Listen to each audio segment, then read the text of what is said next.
ചാലക്കുടി കൂടപ്പുഴയിൽ തെരുവുനായയുടെ കടിയേറ്റ് 12 പേർക്ക് പരിക്ക്. ഗുരുതര പരിക്കേറ്റ് 2 പേരെ തൃശൂർ മെഡിക്കൽ കോളേജ് ആശുപത്രിയിൽ പ്രവേശിപ്പിച്ചു.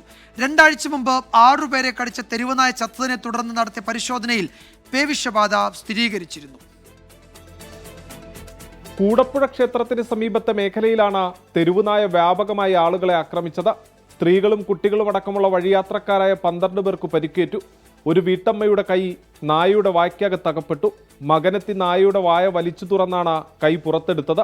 പരിക്കേറ്റവരെ ചാലക്കുടി താലൂക്ക് ആശുപത്രിയിലും തൃശൂർ മെഡിക്കൽ കോളേജ് ആശുപത്രിയിലും പ്രവേശിപ്പിച്ചു. ഈ കാലത്ത് തുടങ്ങി വീട്ടുകാർ പറയുന്നതാണ്, ഇങ്ങനെ അവിടുത്തെ മെമ്പറോടും ആൾക്കാരും മുനിസിപ്പാലിറ്റിയും വിളിച്ച് പറഞ്ഞിട്ട് ഇതുവരെ ആരും തിരിഞ്ഞു നോക്കിയിട്ടില്ല. ആ പട്ടിയുടെ ശല്യം കൊണ്ട് പുറത്തിറങ്ങാൻ പറ്റാത്ത സ്ഥിതിവിശേഷമാണെന്നുള്ളത്.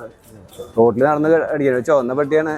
രാവിലെ മുതൽ തെരുവുനായയുടെ ആക്രമണം ഉണ്ടായിരുന്നെന്നും പരാതിപ്പെട്ടെങ്കിലും കാര്യമായ ഇടപെടൽ ഉണ്ടാകാത്തതാണ് ഇത്രയും പേർക്ക് പരിക്കേൽക്കാൻ കാരണമെന്നും ആരോപണമുണ്ട്.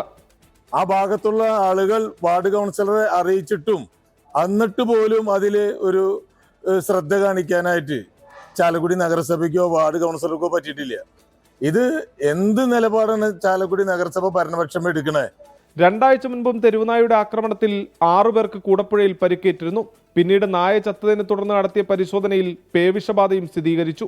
വീണ്ടും തെരുവുനായയുടെ ആക്രമണമുണ്ടായത് പൊതുജനങ്ങളുടെ ആശങ്ക ഇരട്ടിപ്പിക്കുകയാണ്. 24 തൃശൂർ.